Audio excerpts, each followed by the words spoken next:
My name is Brody Johnson, and this is my research design presentation for PSC 502, Methods of Inquiry with Professor Matthew Garris. For my introduction, the research question I find most interesting is what justifications have been offered for the humanitarian crisis in Gaza, and to what extent has the public accepted the justifications for the humanitarian crisis in Gaza. This is a very important issue to a lot of people because they are alarmed by civilian deaths and the possibility of the war expanding throughout the Middle East. The issue is very relevant, and some political pundits feel that the Biden administration's support of the Gaza war may have played a role in Kamala Harris's defeat to Donald Trump, with some Arab American voters refusing to support Harris in crucial states like Michigan. The Gaza war could also create political problems for the current Trump administration with such a volatile situation in the Middle East. The 100 Years' War on Palestine by Rashid Khalidi describes in detail the history between Israel and Palestine, with the author describing how Israel has declared war on the Palestinian people. The author describes the 6 different eras of antagonism towards the Palestinians. The first being the declaration of war from 1917 to 1939. The second declaration of war from 1947 to 1948. The third declaration of war in 1967 under the Lyndon Johnson administration. The fourth declaration of war in 1982, the fifth declaration of war from 1987 to 1995, and the sixth declaration of war from 2000 to 2014. The book serves as a teaching tool to a very long and complex conflict that has been going on for many decades. It illustrates Israel has exploited the Palestinian people in various ways and was a very important source for my research design. For my literature review, the previously stated 100 Years' War on Palestine, A History of Settler Colonialism and Resistance, 1917 to 2017, was my main source.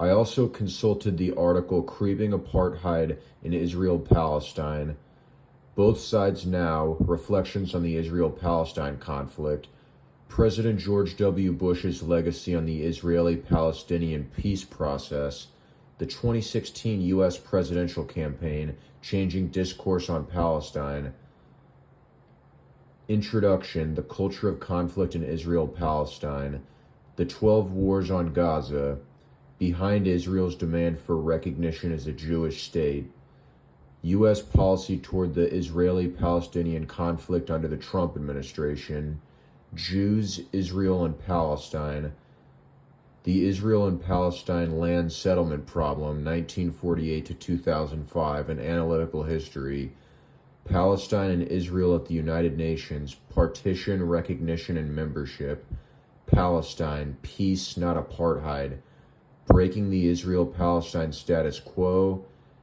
Pursuing Peace in Israel-Palestine, No Palestinian Houses Without Tears, The U.S. and Israel Make the Connections for Us, Occupation, Embroidered Palestine, A Stitched Narrative, and Enlarging Palestine. For my theory and hypothesis, if a majority of Americans do not think the moral justifications for the Gaza war are valid, then should the United States change its policy on Israel? My hypothesis is that among Republicans and Democrats, Trump-supporting Republican voters are more accepting of the retaliation justification than non-Trump voters.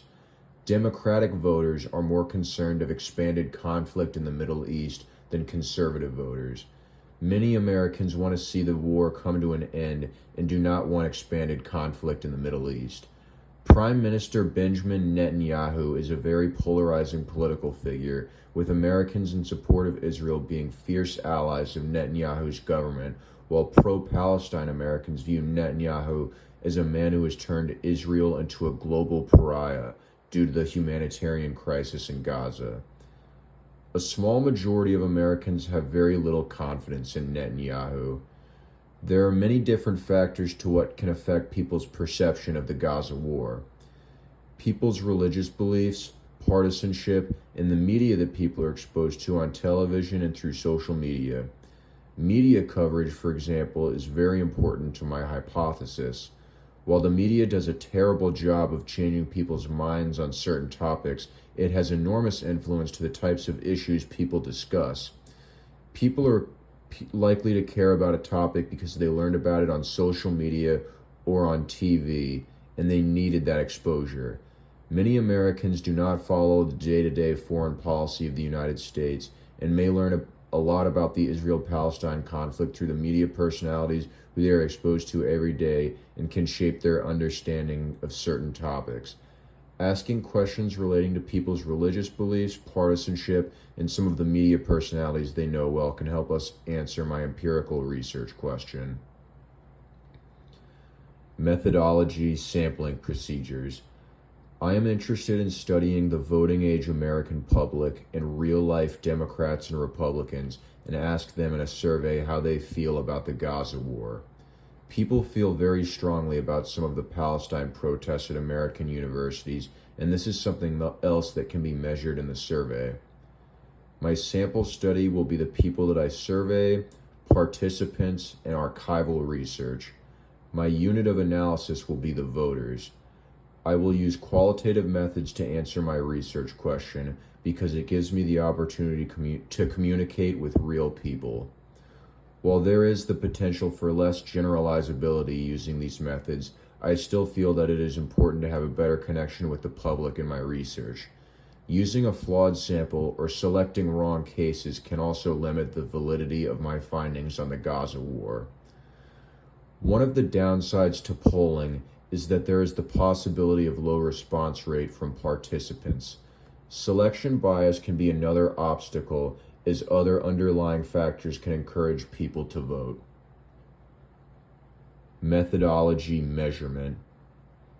Something I am attempting to measure is how coverage from mainstream media and from online sources has shifted public opinion for the American people. I am hoping to also use previous research on the Israel-Palestine conflict for the independent variable and the dependent variable to help me measure how public opinion has evolved over time. The dependent variable would be the public's reaction to the Gaza war and how the respondent feels about the United States playing a role in ending the war. I plan on interviewing people in the downtown section of my hometown and asking them about the Gaza war and how their partisanship, religious beliefs, and media exposure have shaped their opinion. I will intentionally interview Democrats and Republicans, people of different generations, as well as students and non-students. The people I talk to and interview will be how I collect my data. The independent variable would be the different justifications for the Gaza war, which have been offered by political leaders.